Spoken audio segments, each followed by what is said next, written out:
Hello and welcome to some more Star Citizen. Star Citizen Alpha 3.9 is out live, but where's Theatres of War, the new Battlefield objective style game mode that's supposed to be out soon, maybe at least in the first half of 2020? What's the button for X, any given action? How long does it take to succumb to the new survival mechanics in Star Citizen? And some more updates to prisons with morphologists interviewing one of the escape route designers. So, how do I do X, or what's the button for any given action is a common question I see.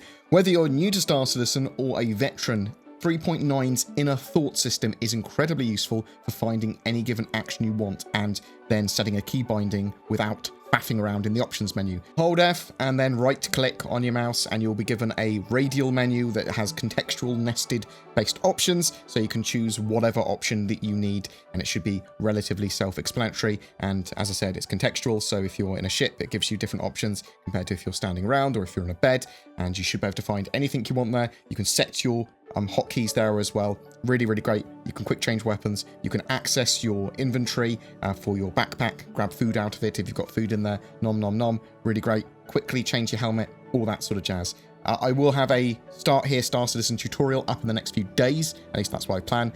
But the inner thought system makes everything much more accessible. Just bam, if you're trying to work out what to do, use that. How long does it take to succumb in Star Citizen to the new survival mechanics? So a player tested the rate at which they lost nutrition and hydration, which led to a dev response from Rich from CIG. So he said there is a buffer, digestion for food and absorption for drink, that delays nutrition and hydration meters from lowering when consuming something. So you'll start off with this buffer when you respawn, although it is not completely full. So if you eat something or drink something, you get a delay before the meter starts to drop again. This gives you a chance to eat and drink something quickly when you're low and then get back to a landing zone or your ship. If you have maxed out your meters and buffers, so if you've basically got to 100% and then stuffed your face a little bit more with food or drink, it will take you 7 hours to die from thirst and 10 hours to die from hunger if you stood still. Doing activities makes them drain quicker though. That will add up, though it does say slightly quicker, but if you're hot running around and suffering from eating a burrito with the dehydration debuff, then you're going to have a bad time and your hydration is going to drop very quickly.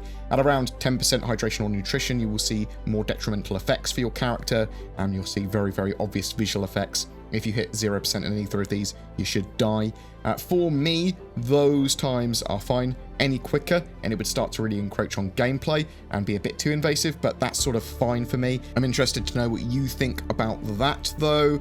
I think some people will certainly be happy with that sort of time doubling or more for thirst and hunger.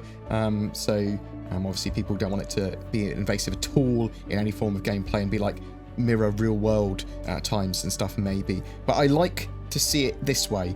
Players should take a quick natural break in their gameplay and maybe eat, drink and wash themselves IRL. I'm not your dad, I'm not telling you what to do, but I just think it helps with a natural pause in gameplay. Bam, make sure you eat and drink, and you'll be going back to ports relatively regularly. It's more, I suppose, noticeable when we have exploration mechanics in the future, because you're going to have to start foraging, I suppose, or have huge stocks of food. Remember, running out of oxygen is obviously something that will happen a lot more quickly than all of this. If you've got no helmet on and you're in a place where there is no oxygen, then you've got a few seconds of life or to get your helmet on. And if you have got your flight suit and helmet on, then there's only certain places that can refill your oxygen. So anywhere that has an atmosphere and oxygen, so a structure or inside a ship that's pressurized, but you'll still only have a few minutes. Though there are oxygen refill stations in the Clash of Mines now, oxygen will deplete quickly and much more quickly when running around and jumping around. So please bear this stuff in mind. Time to kill from weapons fire, even while wearing heavy armor, is pretty quick in Star Citizen, so bear that in mind too. Although you can typically shrug off just a couple of sort of like grazing light blows from like a pistol or whatever. But if you're getting rapid fired or you're getting snipped, then you are going to have, again, a bad time.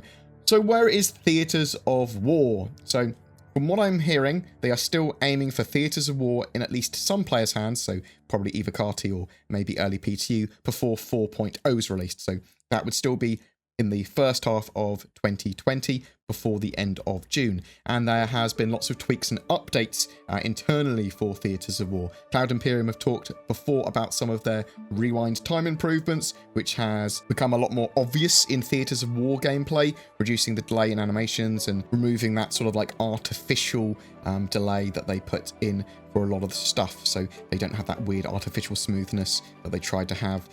We should see better hit prediction, smoother animations, and generally a better PvP and gameplay experience. The server ticks needed to be stable for this to work properly, and because Theatres of War is in a much more smaller, simpler area, the server can manage that a lot better. Obviously, it's got smaller numbers of players as well, and it's a lot more focused on what's happening. I was able to play Theatres of War at CitizenCon, and it was reasonably good. It needed a lot of polish even then, so I'm hoping that 6 months or so of polish will have given them a really good product to start with. It'll be interesting to see sort of what level we have Theatres of War at.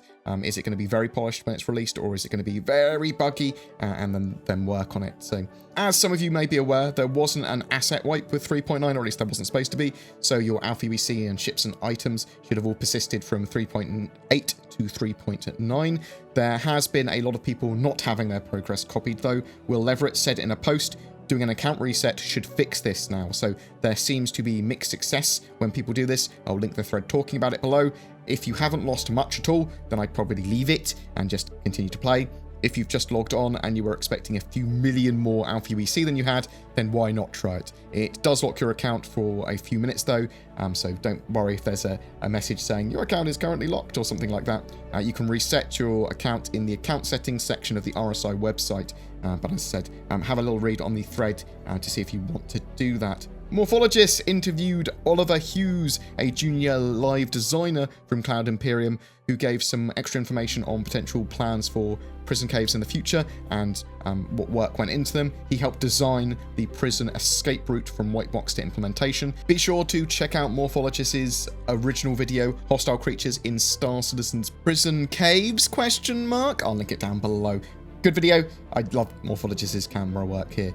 The escape route is a mix of traditional signposting with confusing and disorientating claustrophobic areas as well. They sort of wanted to destruct a position so you knew where you were going some ways and sometimes and felt like you were making progress, but sometimes you were like, what is going on? They wanted the areas to make the player feel that they could return and be checkpointed in certain areas, so you'd come back to bits and interesting scenics that you had seen before, but also see that you're higher in them, and if you fell or got lost, you'd come back to these areas and go, I know where I am. So you could still obviously get lost entirely or fall and go all the way back to the beginning, so that's a thing there as well. Sometimes it was frustrating for me personally in the caves, but they were trying to eliminate as much frustration as possible and make it more of an experience. It took around 6 months from white box to completion to get that prison escape route in, which is in line with Cloud Imperium's staggered development process, and it sounds like that was potentially just the task of a single person for the most part. Obviously there's lots of other elements that go into getting these areas in, including sound work and stuff like that, but the white box and implementation of the sort of like geometry and stuff sounds like it was just one person's task. They will be expanding the escape route or routes in the future from Klesha, and obviously we're going to have other prisons eventually. More steps for the player to do before they even get the escape route opening will have to be done. That will have players hiding from guards, turrets and cameras, maybe having to collect items or find out schedules and things like that. He acknowledges that speedrunners and players that master the current escape route will be able to leave prison very quickly, but the law and crime system will expand to deal with players that are slippery, so that the law system is doing what it's intended to do. At the moment, due to the one route in game, you can sort of like immediately access it as well. It's a little different than their final intention, but there are plans for more and changing routes in the future. They want to incorporate fauna where possible in these areas if appropriate in the future too. So maybe you will see dangerous animals and little creatures and weird dangerous things. I do really want to see dangerous animals in Star Citizen as soon as possible because, well, I say as soon as possible when they have the AI to support them, and cool. I mean, maybe I have dangerous space cows, who knows.